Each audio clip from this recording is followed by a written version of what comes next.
What's up, guys? In this video, I'm going to go over the first two videos from Simon Dixon's recovery plan that he is doing on his YouTube station. So I'm going to cover them and summarize them. They are about 30 minutes each. If you want to catch them live or watch the full thing, you can go ahead and head over to his YouTube, which I will link in the description. So the first video is about an equitable haircut strategy. He talks about what happened with Bitfinex. Basically, people who wanted to get out immediately got 30 cents on the dollar.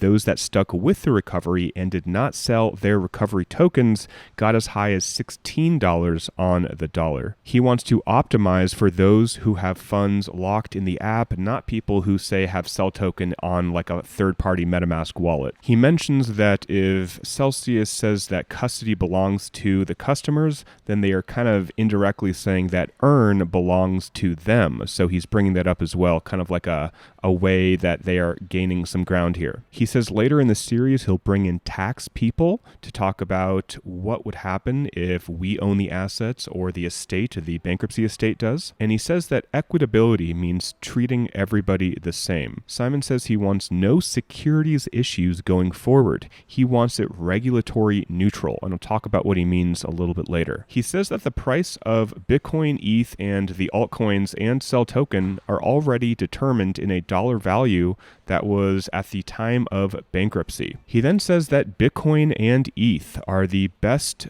options to own in this bear market. He says if the bear market goes down, it will probably go down less than other altcoins, and if the market does go up, it's going to stay kind of relatively stable. He first talks about an initial distribution, basically a way to get people some money now and stop all this infighting between all these ad hoc groups and all the lawyers. He then says to do an OCT auction to ETH and Bitcoin, so all of the altcoins inside of the app. He wants them all consolidated into Ethereum and Bitcoin, and there's a few reasons to do that. He says in a bull or bear market, again, these will move the least, so they are the most stable. He also says they are the most regulatory neutral, meaning this will be the easiest way to get out of Chapter 11 because we're not dealing with possibly securities. He then says here to send the Cell token to the burn address and give people that equivalent of the bankruptcy price. So I think the BK price of Cell token was like 75 cents or so, around there. So essentially, if you had $1,000 of Cell token, you would get essentially $750 worth of Bitcoin and ETH at the pro rata price, minus the haircut, basically. So the reason he's doing this is because giving Cell token to people would be a regulatory nightmare, and he also doesn't want the treasury to dump it, and he's looking at it from, again, the quickest way to get out of Chapter 11, which I'll cover in his next video, video 2, in just a second. So he says this Bitcoin and ETH, which they want like 50-50, 50% of each, will go into people's custody accounts. That is your money right now. On the next video, I'll talk about how much of a haircut that will probably be, but then we'll have an investment account where you can get equity, or you can move some of your money from custody into an investment account. And once you have this Bitcoin and ETH, you can then buy and swap into all the different altcoins that you want, which again, I'll get to in his next video. So let's talk about video 2. He talks about Voyager was unfortunately sold to the highest bidder, but their hole was much smaller than Celsius's, so it wasn't as big of a deal. Simon says there's 3 ways to get out of Chapter 11. A Celsius reorganization, which he says is less and less likely because we are deeper into this exclusivity period, and we still haven't gotten a legit plan, and Kelvin is obviously not going to work. He says the second way is a bid, whether through a creditor-led plan like Simon is offering here, or a third party like FTX, which may not be the best idea, which I'll get to in a second. He also says the UCC can do a reorganization themselves. Simon thinks that a bidding process is most likely, and thus we need to get our ish together and get this moving, which is why he's making these videos. So here he says if you take out Cell token, they have about $2.7 billion of assets, but they have a $3 billion hole, meaning that is how much money they have to pay back to the creditors that they don't have. What this means is that customers would have 47.4% of their crypto directly in their custody account. So this would be amazing. Basically, if you can immediately get 47.4% into your account. Yeah, that's a pretty big haircut, but people need liquidity now. There's a lot of people that need money, and I completely agree that we need to do this. But there is that $3 billion hole that they need to somehow fill. and this will be through the investment account, which I'll get to later in this video. And just to remind you guys, to get this 47.4%, this $2.7 billion, they're going to do those OTC over-the-counter auctions to about 50% Ethereum, 50% Bitcoin, and that is going to go into your custody account. And again, they're going to burn the sell and pay everybody the bankruptcy price of sell token. So an investment account is basically what Celsius ended up doing.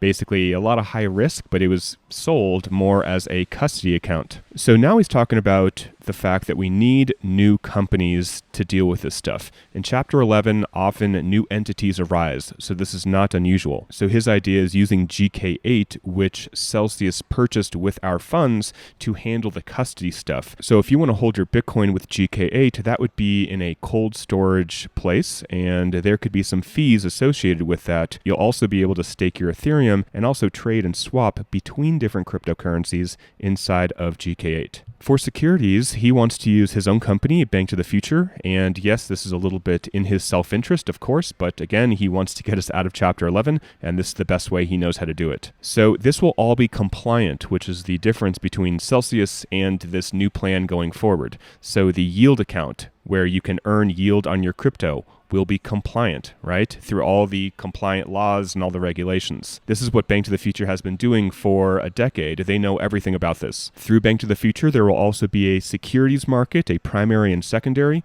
Basically, if people get equity tokens or equity in this new company, this new co, they will be able to sell their equity tokens, just like people did with Bitfinex, which some people sold for 30 cents on the dollar, but some people held on and it went as high as $16 for each dollar worth of token. So there will be this market on Bank to the Future, which actually already exists on banktothefuture.com. And they will also include retirement plans, which already kind of began with Celsius. And the loans part will go with Salt Lending, which we know that Simon and Bank to the Future are looking to acquire or merge with.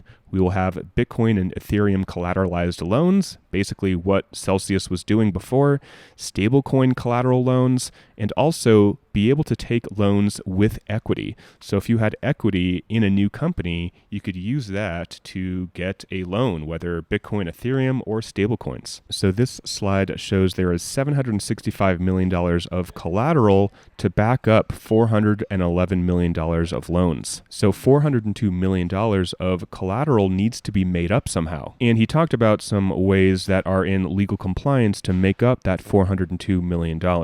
So that's really what this day was about, and combining these two videos, a lot of it is just doing what Celsius was doing, but doing it now in a compliant way, in a way that will not get shut down by regulators and won't run into these issues where people thought they were investing in a very low risk account, which ended up being essentially a hedge fund. So that is the update, guys, for the first two videos.